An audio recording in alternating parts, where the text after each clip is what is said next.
Padre Jesus Nazareno, sinasamba ka namin, pinipinto ka namin, aral mo ang aming buhay at kaligtasan.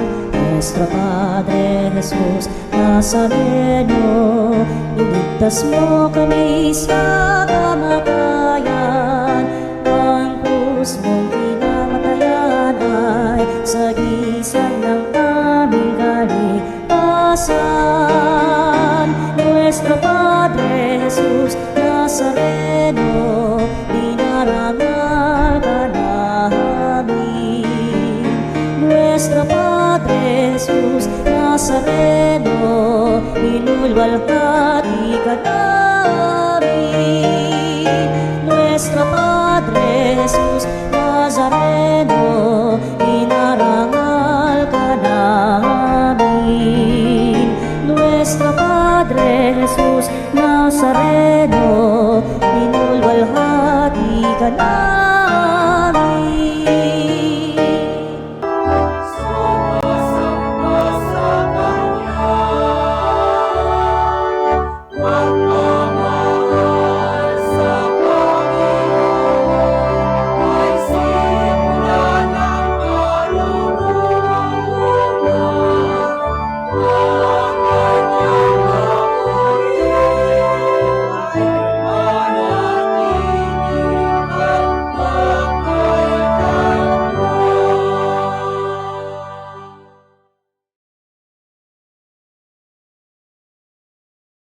Ng Ama at ng Anak at ng Espiritu Santo. Amen.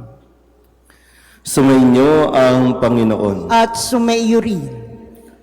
Ngayon po ay pinagdiriwang natin ang kapistahan ng pagtatalaga sa Palasyong Simbahan sa Laterano, Roma.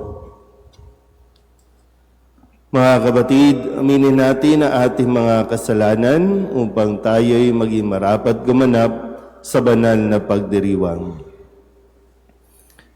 Inaamin ko sa mga pangyarihang Diyos at sa inyo mga kapatid, na lubha akong nagkasala sa isip, sa salita at sa gawa, at sa aking pagkukulang. Kaya sinasamo ko sa mahal na Birheng Maria, sa lahat ng mga anghel at mga banal, at sa inyo mga kapatid, na ako'y panalangin sa Panginoong ating Diyos.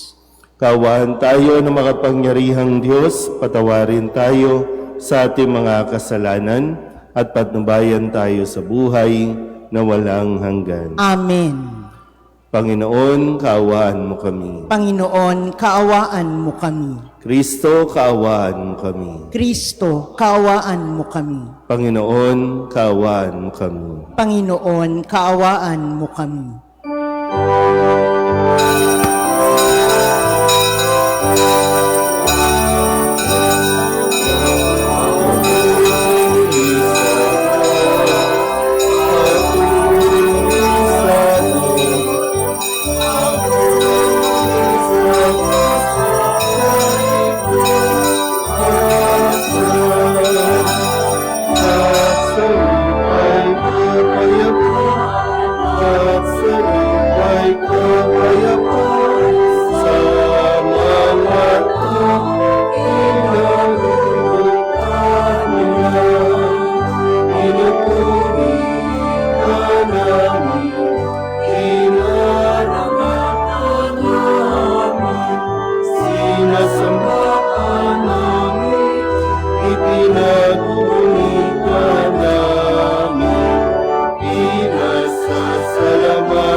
Manalangin tayo.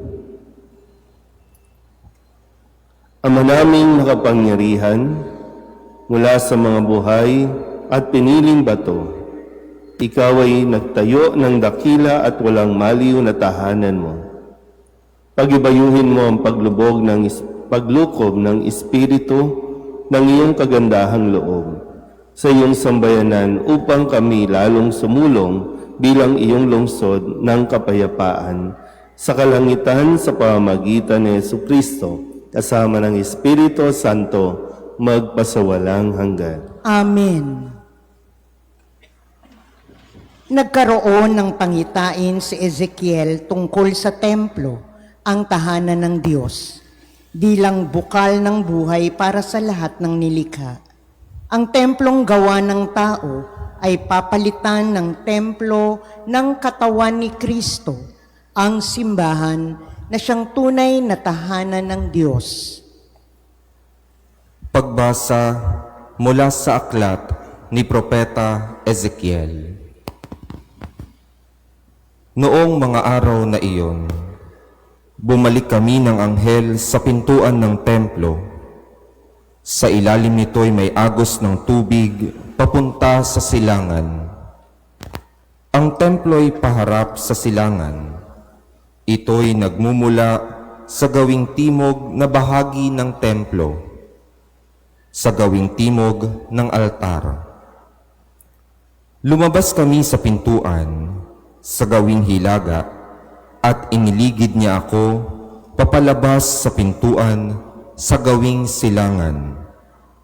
Doon ay may mahinang agos ng tubig mula sa gawing timog ng hagdanan.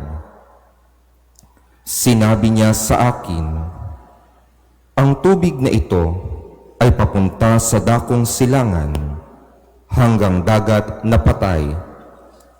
Pag-abot nito sa dagat na patay, malilinis ang tubig nito. Lahat ng lugar na maagusan nito ay magkakaroon ng lahat ng uri ng hayop at isda.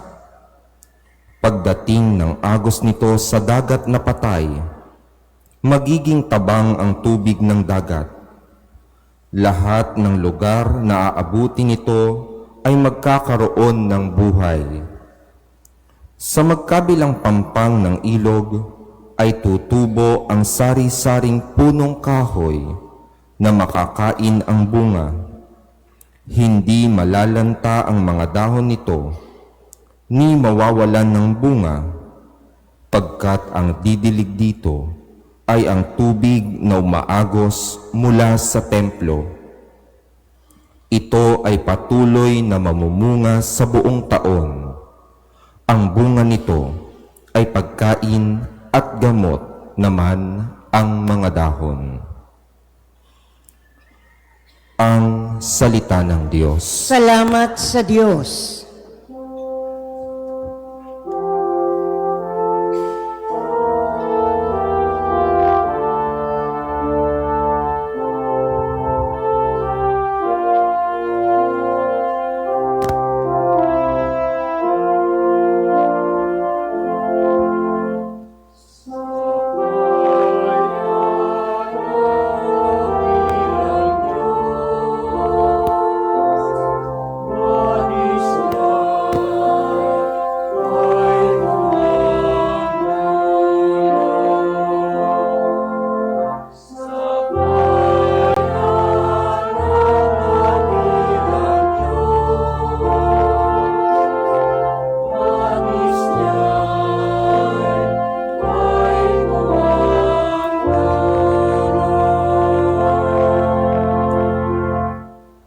Ang Diyos ang lakas natin at kandungan, at handang saklolo kung may kaguluhan. Di dapat matakot, mundo'y mayanigman, kahit na sa dagat ang bundok mabuwal.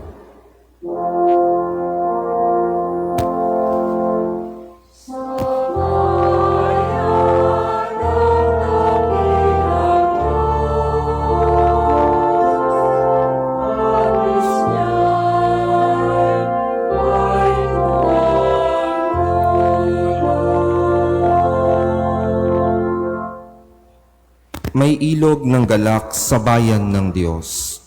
Sa banal na templo'y ligaya ang dulot. Ang tahanang lungsod ay di masisira. Ito ang tahanan ng Diyos na dakila. Mula sa umaga ay kanyang alaga.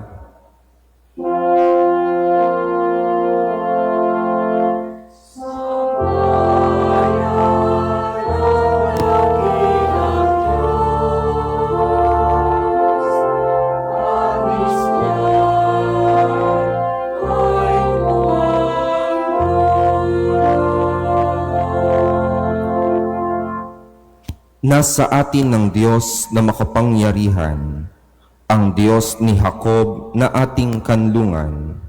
Anuman ang kanyang ginawa sa lupa, sapat ng pagmasdan, at ika'y hahanga.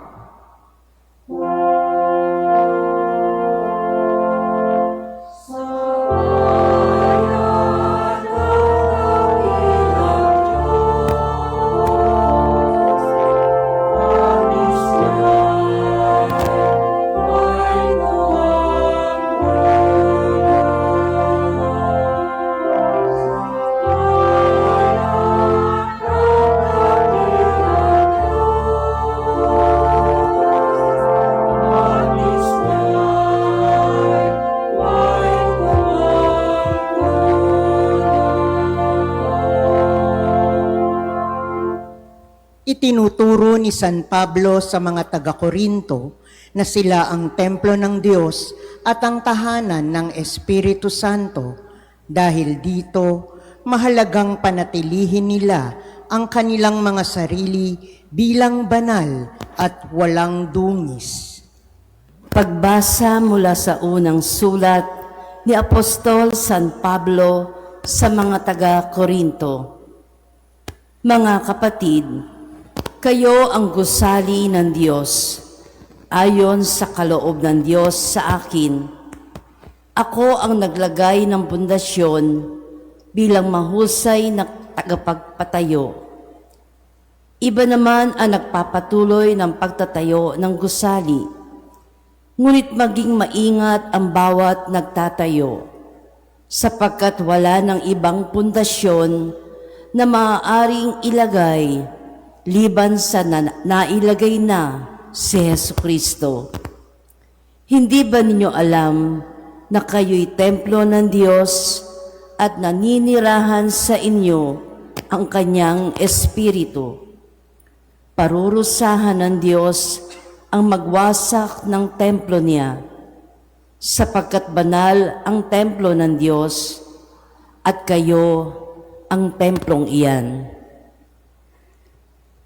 Ang salita ng Diyos. Salamat sa Diyos. Tatayo na po ang lahat.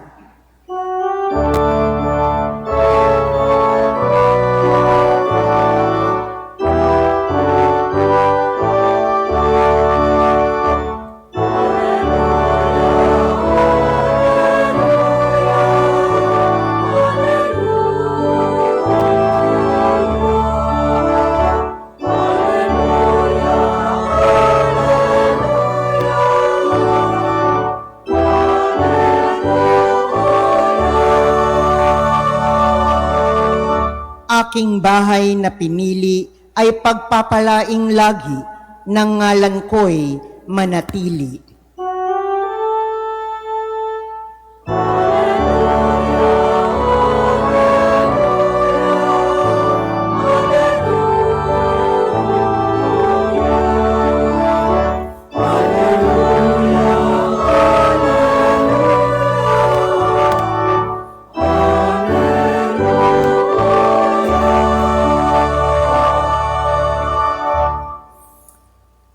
Sumainyo ang Panginoon. At sumaiyo rin. Ang mabuting balita ng Panginoon ayon kay San Juan. Papuri sa iyo, Panginoon. Malapit na ang Pasko ng mga Hudyo. Kaya't pumunta si Jesus sa Jerusalem. Nakita niya sa templo ang nagbibili ng mga baka, mga tupa at mga kalapati, at ang namamalit ng salapi. Gumawa siya ng isang panghagupit na lubid at ipinagtabuyang palabas ang mga mangangalakal, pati mga baka at tupa. Isinabog niya ang salapi ng mga namamalit at pinagtataob ang kanilang mga hapag. Sinabi niya sa mga nagbibili ng kalapati, "Alisin ninyo rito ang mga iyan. Huwag ninyong gawing palengke ang bahay ng aking ama." Naalaala ng kanyang mga alagad na sinasabi sa kautusan, "Ang aking malasakit sa iyong bahay ay parang apoy na nag-aalab sa puso ko." Dahil dito'y tinanong siya ng mga Hudyo, "Anong tanda ang maibibigay mo upang patunayang may karapatan kang gawin ito?" Tumugon si Jesus, "Gibain ninyo ang templong ito at muli kong itatayo sa loob ng 3 araw." Sinabi ng mga Hudyo, 46 na taon na ginawa ang templong ito at itatayo mo sa loob lamang ng 3 araw? Ngunit ang templong tinutukoy ni Jesus ay ang kanyang katawan. Kaya't nang siya'y muling mabuhay, naalaala ng kanyang mga alagad na sinabi niya ito. At naniwala sila sa kasulatan at sa mga sinabi ni Jesus. Ang mabuting balita ng Panginoon. Pinupuri ka namin, Panginoong Heso Kristo.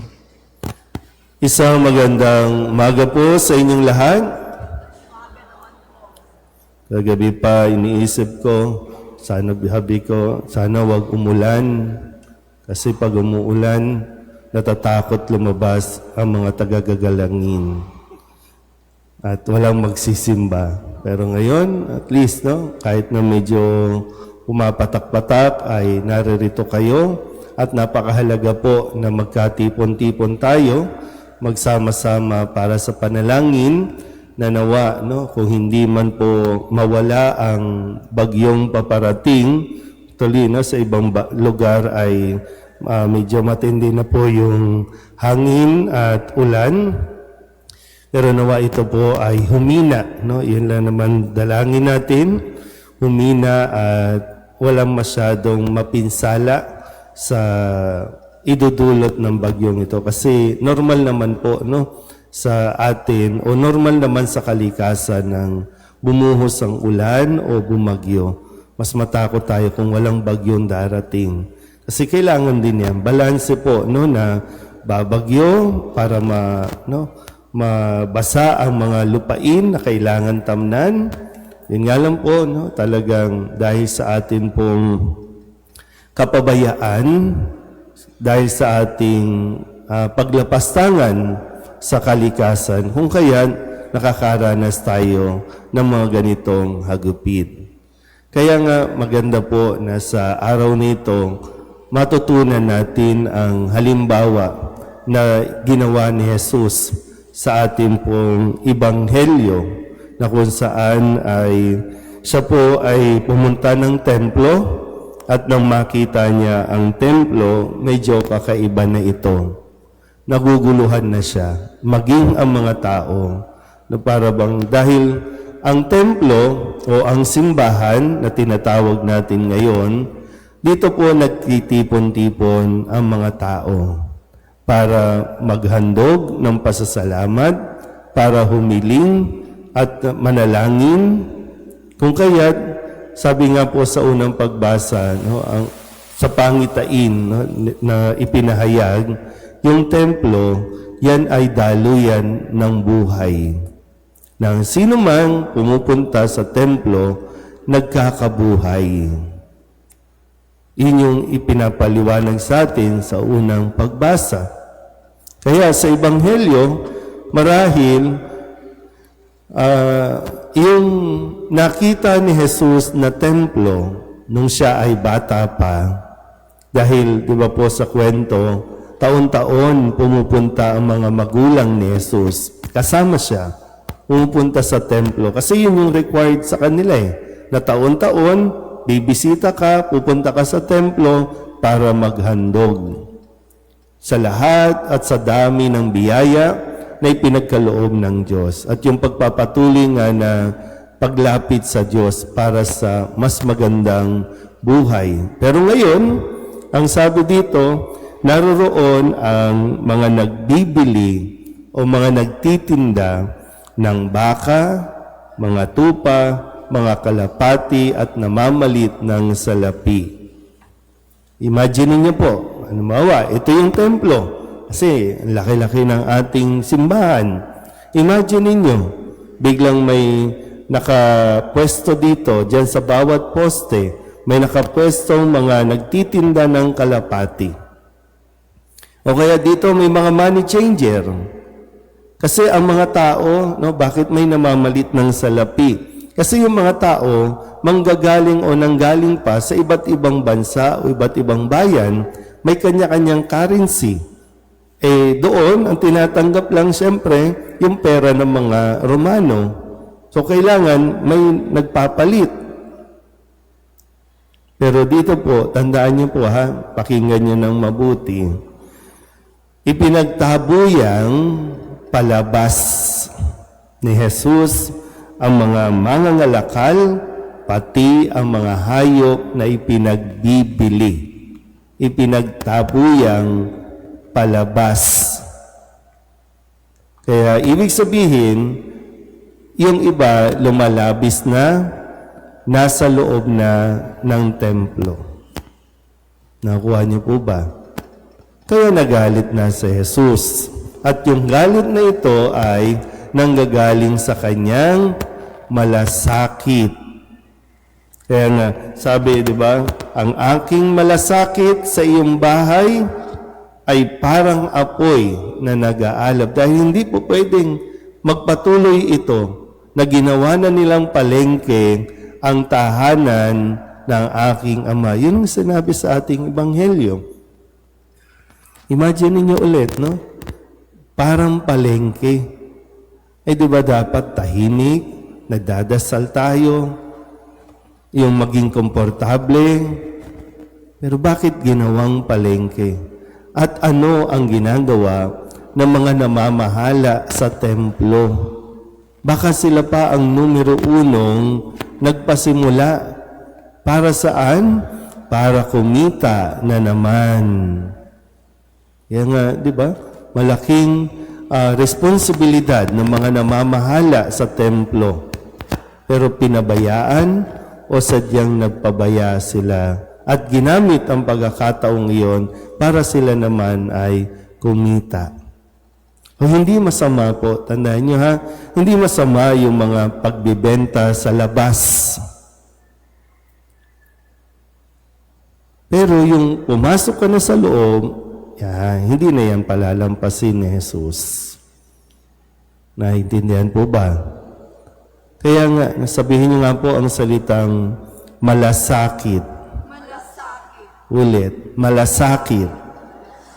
So ito yung kailangan natin muli. Magkaroon tayo ng malasakit. Bawat pari, halimbawa ako po, naitalaga dito sa simbahang ito. Nang ako po ay install dito, bahagi po ng binasa na ako po ay magpapanatili ng kabanalan, ng kaayusan, at higit sa lahat, sa mga taong pupunta dito, maibigay at maramdaman ang Diyos. Maibigay si Kristo. Kaya, responsibilidad ko din, pangalagaan ang kalinisan at kaayusan. Natitiyakin na malinaw na naiintindihan ng mga tao ang salita ng Diyos kapag ipinapahayag na ito. Yan mahalaga po. Halimbawa ito, yung ating audio. Di ba, danaisin nyo bang magsimba pa dito kung hindi nyo naman naiintindihan? Maraming kailangan tingnan. Sige nga, subukan nyo ang timingala. Uy, timingala kayo. Yung hiya na naman kayo, kunyari, Diba? Atin to Ibinigay ito ng Diyos sa atin. dito para sa mga tagagalangin. Ibinigay ito sa atin. Kaya ang bawat isa sa atin ay kinakailangan magmalasakit. Unang-una na ako. Magmalasakit. Minsan hindi po madali, no? Kasi minsan kailangan ko kayong kausapin, kailangan ko kayong lapitan, o kailangan natin ng pintura, kailangan natin pasaayos ito, kailangan na minsan mahirap sa akin na makiusap, na manghingi, no? Kasi talagang manghingi, no? Pero responsibilidad ko yan unang-una na itong bahay na ito, ang bahay ng Diyos, tahanan ng Diyos, na ang sino man at lahat ng mga anak ng Diyos na kapag pumunta dito, makaramdam naman ng kapahingahan, makaramdam ng kaginhawahan at lalo tigit. No? Yung presensya ng Diyos ay talagang maramdaman. Although, siyempre, kailangan nga pong mag-ingat kasi mahirap naman pag lagi niya na lang, ano ba yan si Father? Lagi na lang fundraising ng fundraising. Pupunta na lang ako dito para magbigay ng magbigay. Pero ito po yung panawagan sa atin din, no? Magmalasakit tayo. Kusang magmalasakit. Kaya nga, no, pangalawa, siyempre inaasahan na tutulong dito mga organisasyon, yung mga ministries na naririto, yung mga nagsiserve dito, magkaroon din ng malasakit. Hindi lang basta nandito para mag-serve. Yun nga lang, minsan dapat nga, no, malinaw sa mga naglilingkod, nandito kayo, sumali kayo para tumulong sa simbahan. Kaya nga, halimbawa, yung choir, kailangan nagpa-practice ang choir. Para na sa ganun, pag kumanta yung choir, yung mga tao, wow, salamat sa Diyos. Yung mga nagbabasa, yung mga lay minister, yung mga sakristan, tinuturuan din kasi kailangan ng formation. Bahagi kasi yon para matuto tayong magmalasakit. Yan lang, minsan, no, nababalitaan nyo, yung mga organisasyon namin, nag-aaway-away. Yung mga organisasyon namin, nagpapagalingan na para pumasok ka ba dito para makipag-compete, para makipagpaligsahan, para makipagpagalingan? Hindi tayo para magmalasakit. Diba? Kaya nga, sasali ako dyan kasi gusto kong tumulong sa simbahan. Kasi yun yung maibibigay natin, tulong sa simbahan. Sabihin nyo nga ulit, malasakit. Sabi sa ikalawang pagbasa, sa ipinahayag, no, sa sulat ni San Pablo, sabi niya, pinapaalalahanan tayo na tayo rin, kung tayong nagtipon-tipon ngayon sa templo at tahanan ng Diyos, sabi niya, tayo rin ay ang templo ng Diyos, ang mga tao. Kaya nga kahit mawala ang haliging batong na ito, magpapatuloy ang simbahan sa pamamagitan natin. Kahit sakali tayo nagtipon, dahil tayo pa rin ang simbahan. Kaya ngayon, no? Tingnan nyo nga ulit mga mukha ng katabi ninyo. Tingnan nyo ulit. Sige na, huwag kayong mahiya.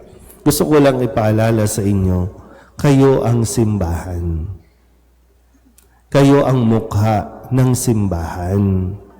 Kaya yan, marami sa inyo nakikiisa sa panalangin natin at panawagan, matigil na ang korupsyon.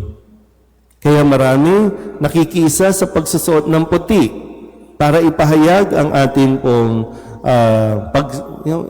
hindi tayo sang-ayon at hindi tayo nagiging masaya sa nangyayaring nakawan.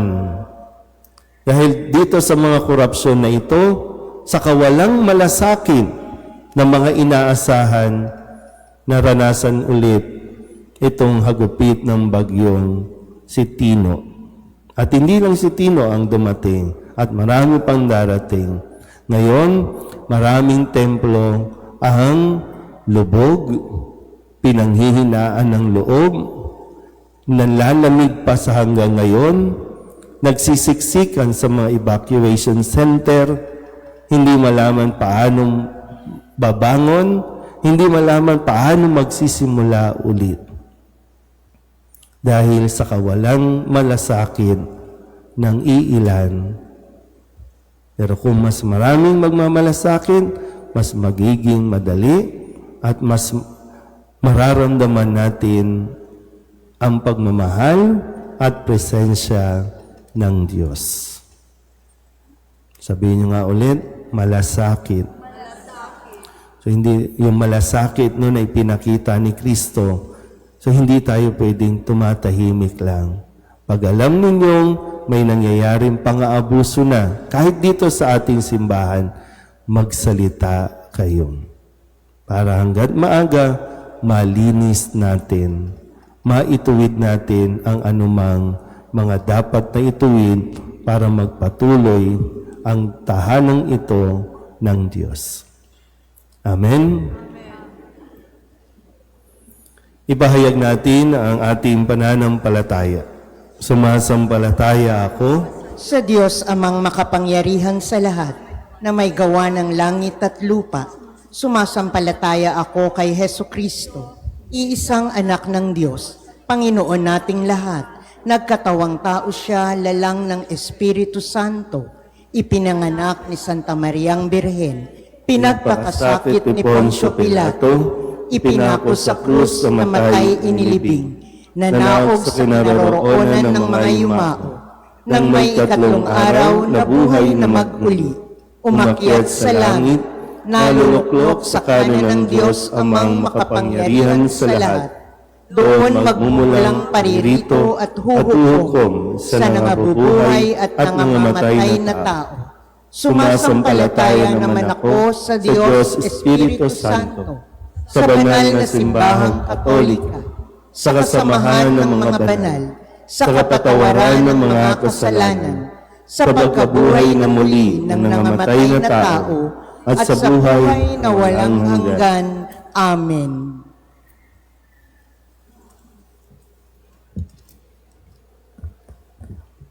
Oratio Imperata para sa katapatan, katotohanan at katarungan. Amang makapangyarihan sa lahat, ikaw ang gumabay sa iyong bayan mula sa pagkaalipin, bilang haliging ulap sa araw at haliging apoy sa gabi. Sa panahong ito ng panlilinlang at katiwalian na bumabalot sa aming bayan, ipamalas mo sa amin ang iyong liwanag na nagtataboy sa lahat ng dilim. Inaamin namin kami rin ay madalas lumalakad sa kadiliman, sa aming pananahimik, pagkikibit balikat at kawalang pakialam. Hinayaan naming lumaganap ang kasinungalingan at umusbong ang katiwalian. Patawarin mo kami, Panginoon, at linisin mo ang aming mga puso sa kasalanang bumubulag at sumisira, kasalanang umaagaw ng pagkain sa may hirap at ng pag-asa sa buong bayan. Ipagkaloob mo sa amin ang mga pinunong kawangis ng puso ng iyong anak. Mga pastol na handang maglingkod, hindi mga lobong sumisila. Sa kapangyarihan ng iyong banal na Espiritu, bigyan mo kami ng lakas ng loob na itakwil ang kasinungalingan, ibunyag ang pandaraya, igiit ang katarungan, at ipagtanggol ang katotohanan. Sa lahat ng aming gawain, pampubliko man o pansarili, upang ang katapatan ay dumaloy sa aming lupain tulad ng ilog, at ang katwiran ay rumagasa na parang malakas na agos. O Diyos ng katarungan at habag, gawin mong ubasan ng kabutihan ng aming bayan, hindi lason ng kasakiman, manipulasyon at pagkamasarili, kundi pagyamani ng katapatan, malasakit at pag-ibig. Hinihiling namin ito sa pamamagitan ni Kristo na aming Panginoon. Amen. Maria, salamin ng katwiran, Ipanalangin mo kami. San Miguel Arcangel, Ipanalangin mo kami. San Lorenzo Ruiz at San Pedro Calungsod, Ipanalangin ninyo kami. Uupo na po ang lahat.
Nabangan at sa buong sambayanan niyang banal.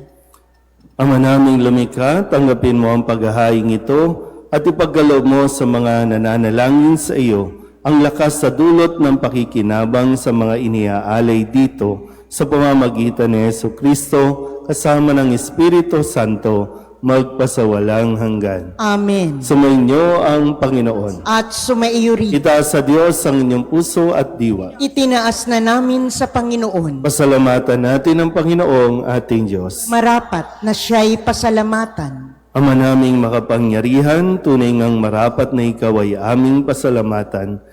Minarapat mong manahan sa bahay dalanginang itinayo para sa iyo, upang kami mahubog mo bilang tahanan ng iyong Espiritu, na may pagkakapuri mo sa pagtataglay ng iyong sariling kariktan. Itinalaga mo sa iyong kabanalan ang gusaling kababanaagan ng iyong tinipong sambayanang kaisa ng anak mo palagi, nang makapagluwal ng mga kasapi na sa iyo'y sasapit ng maluwalhati. Kaya kaysa ng mga anghel na nagsisiawin ng papuri sa iyo, nang walang humpay sa kalangitan, kami nagbubunyi sa iyong kadakilaan.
Ama naming banal, ikaw ang bukal ng tanang kabanalan. Kaya't sa pamamagitan ng iyong Espiritu, gawin mong banal ang kaloob na ito upang para sa aming maging katawan at dugo ng aming Panginoong Heso Kristo. Bago niya pinagtiis ang kusang loob na maging handog, hinawakan niya ang tinapay, pinasalamatan kaniya, pinaghati-hati niya iyon, iniabot sa kanyang mga alagad at sinabi, "Tanggapin ninyong lahat ito at kanin, ito ang aking katawan na ihahandog para sa inyo."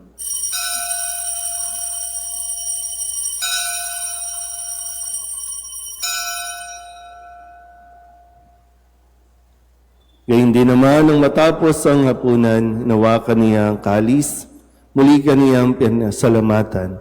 Iniabot niya ang kalis sa kanyang mga alagad at sinabi,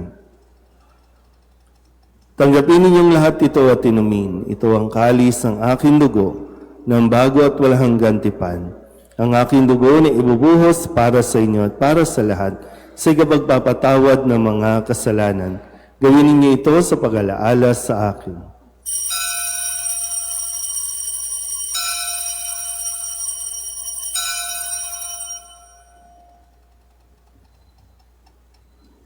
Ipagbunyi natin ang misteryo ng pananampalataya.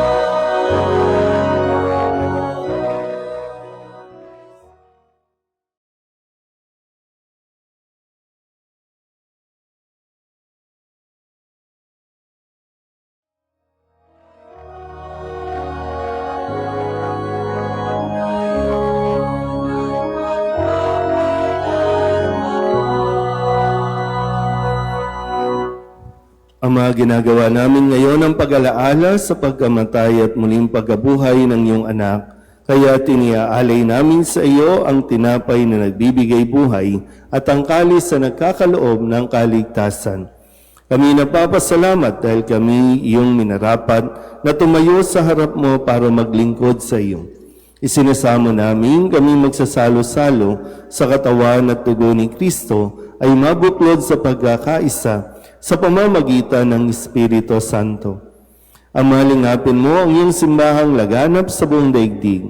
Puspusin mo kami sa pag-ibig, kaysa ni Leon na aming Papa at ni Jose na aming Obispo at ng Tanang Kaparian. Alalahanin mo rin ang mga kapatid naming nahimlay na may pag-asang sila'y muling mabubuhay, gayon din ang lahat ng mga pumanaw. Kawaan mo sila at patuloyin sa iyong kaliwanagan. Kawaan mo at paghindapating kaming lahat na makasalo sa iyong buhay na walang wakas. Kaysa ng mahal na Birheng Maria na ina ng Diyos, ng kabiyak ng puso niyang si San Jose. Kaysa ng mga apostol at ng lahat ng mga banal na namuhay dito sa daigdig ng kalugod-lugod sa iyo, may pagdiwang nawa namin ang pagpupuri sa ikararangal mo sa pamamagitan ng iyong anak na aming Panginoong Hesus Kristo. Sa pamamagitan ni Kristo, kasama niya at sa Kanya, ang lahat ng parangal at papuri ay sa iyo, Diyos Amang makapangyarihan, kasama ng Espiritu Santo, magpasawalang hanggan.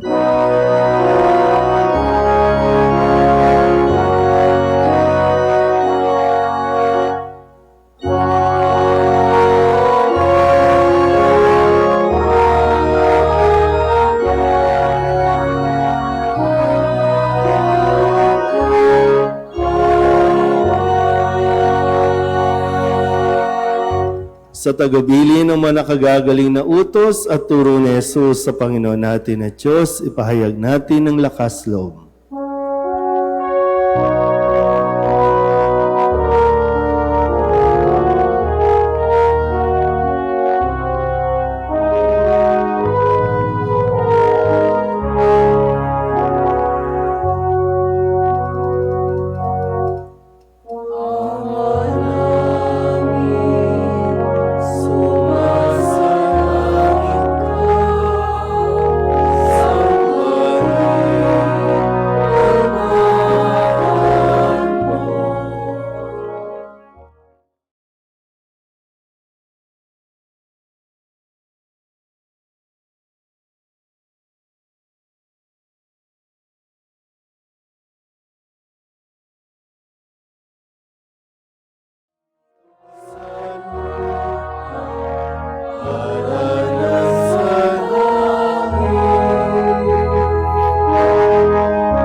namin kami iadya sa lahat ng masama, pagkalooban ng kapayapaan araw-araw, iligtas sa kasalanan at ilayo sa lahat ng kapahamakan, samantalang aming pinananabikan ang dakilang araw ng pagpapahayag ng tagapagligtas naming si Hesu Kristo. Sapagkat iyo ang kaharian at ang kapangyarihan at ang kapurihan magpakailanman. Amen. Panginoong Hesu Kristo, sinabi mo sa iyong mga apostol, kapayapaan ang iniiwan ko sa inyo, ang aking kapayapaan ang binibigay ko sa inyo.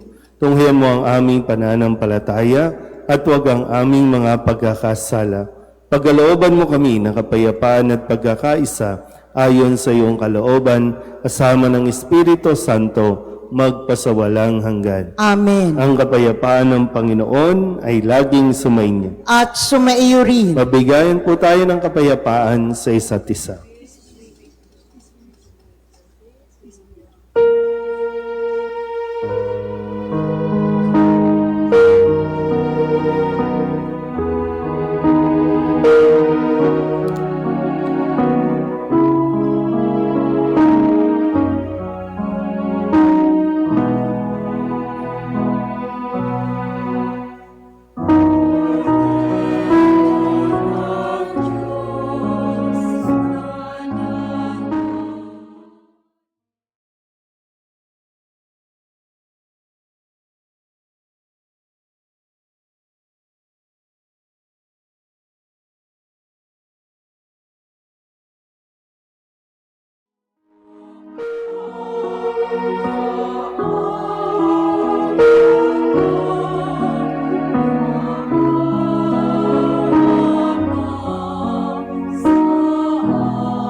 Ito ang kordero ng Diyos.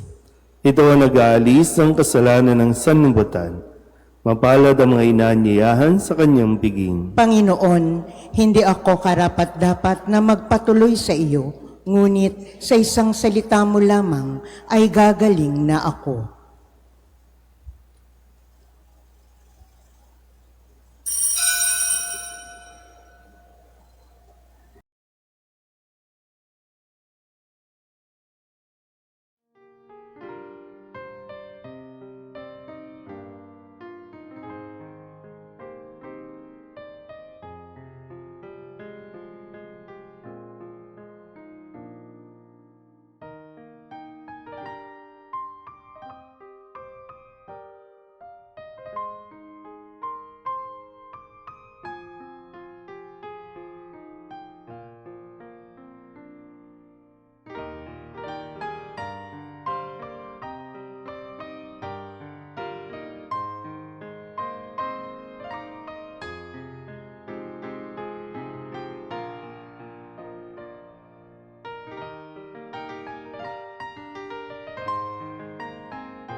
para sa kaligtasan sa bagyo.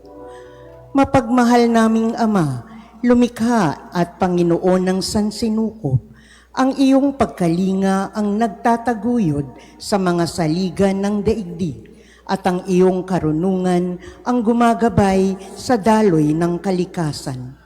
Taos-puso kaming nagsusumamo, iligtas mo kami sa nagbabantang panganib ng bagyo. Ingatan mo kami sa lahat ng kapahamakan at papanatagin mo ang lahat ng unos ng aming buhay na nagbabanta sa bawat isa sa amin. Manatili nawa kaming ligtas sa iyong mapagkalingang mga kamay. Masumpungan namin ang iyong kalooban sa bawat karanasan at matapat ka naming mapaglingkuran bilang mga katiwala ng iyong sanlikha na may pusong puspos ng pasasalamat. Pawiin mo ang lahat ng aming mga takot at pangamba. Imulat mo ang aming mga mata at buksan ang aming mga puso upang makatugon kami sa pangangailangan ng bawat isa. Hinihiling namin ito sa pamamagitan ni Kristong aming Panginoon. Amen. O mahal na Birheng Maria, aming masintahing ina, ipanalangin mo kami. Yakapin mo kami sa manto ng iyong pag-ibig at ipag-adya kami sa lahat ng kalamidad. Amen. Tatayo na po ang lahat. Manalangin tayo.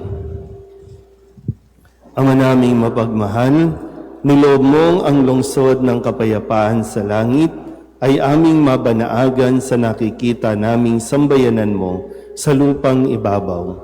Ipagkaloob mong sa aming pakikinabang, kami panahanan ng iyong kagandahang loob at ang tahanan ng iyong kadakilaan sa langit ay aming mapasok sa pamamagitan ni Jesucristo kasama ng Espiritu Santo magpasawalang hanggan. Amen. Mga kapatid, pag-ukulan natin ng panalangin ang mga yumao nating mga mahal sa buhay at ang lahat ng mga kaluluwa sa purgatorio. Mga anghel, mga banal, tanang nasa kalangitan, halikayo at samahan. Ang mga giliw nating pumanaw sa piling ng poong mahal. Si Kristo ang mag-aakay sa kandungan ni Abraham upang doon ay humimlay. Ang mga giliw naming pumanaw sa piling ng poong mahal. Sa ilaw na walang hanggan, kapayapaan naway pagkamiti ng may kapal. Ang mga giliw naming pumanaw sa piling ng poong mahal. Ama naming mapagmahal, inihahabilin namin sa iyo ang aming mga kapatid na pumanaw sa buhay na ito. Huwag mo po silang pabayaan at pamalagiin mo silang buhay sa iyong piling. Alang-alang sa iyong awa at pag-ibig, patawarin mo sana ang kanilang mga pagkukulang at nagawang pagkakasala, dala ng kanilang kahinaan. Manatili nawa silang maligaya sa iyong piling kasama ng iyong anak at ng Espiritu Santo magpasawalang hanggan. Amen. Kapayapaan kailanman ang igawad ng may kapal sa mga yumaong ating mahal. Sila nawa ay silayan ng ilaw na walang hanggan. Uupo na po ang lahat para sa pamparokyang pabatid. Sa tagubilin ng kaniyang kabunyian, Jose F. Cardinal Advincula, Arsobispo ng Maynila, tayo po ay magkakaroon ng second collection bilang tulong sa mga kapatid nating nasalanta ng Bagyong Tino sa Cebu. Tumulong po tayo. Ikalawa, sa pagdiriwang ng Fiesta Milagrosa 2025 o kapistahan ng Mahal na Birhen ng Medalya Milagrosa, inaanyayahan ng lahat sa mga sumusunod na pagdiriwang. Fourth, Muli po, paanyaya sa mga nagsasama na hindi pa kasal o yung mga kasal sa sibil, simplihan lang po natin, libre po ang kasal dito, pumunta na po kayo sa altar. Ayusin nyo lang po yung mga requirements nang maigawad na po sa inyo ang sakramento ng kasal. Sumainyo ang Panginoon at sumaiyo rin at pagpalain kayo ng makapangyarihang Diyos, Ama at Anak, Espiritu Santo. Amen. Tapos sa banal na misa, humayo tayo sa kapayapaan ni Kristo. Salamat sa Diyos. Magandang umaga po.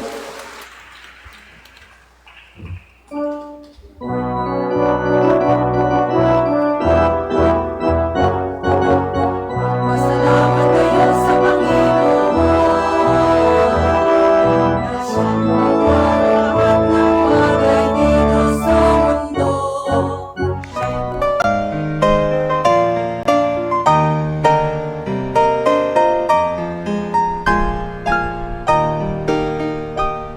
Nuestro Padre Jesus Nazareno, sinasamba ka namin, pinipintuho ka namin, aral mo ang aming buhay at kaligtasan. Nuestro Padre Jesus Nazareno, iligtas mo kami sa kamatayan, ang krus mong pinamatayan ay sagisag ng aming kaligtasan. Nuestro Padre Jesus Nazareno, dinarangal ka namin. Nuestro Padre Jesus Nazareno, inulwalhati ka namin.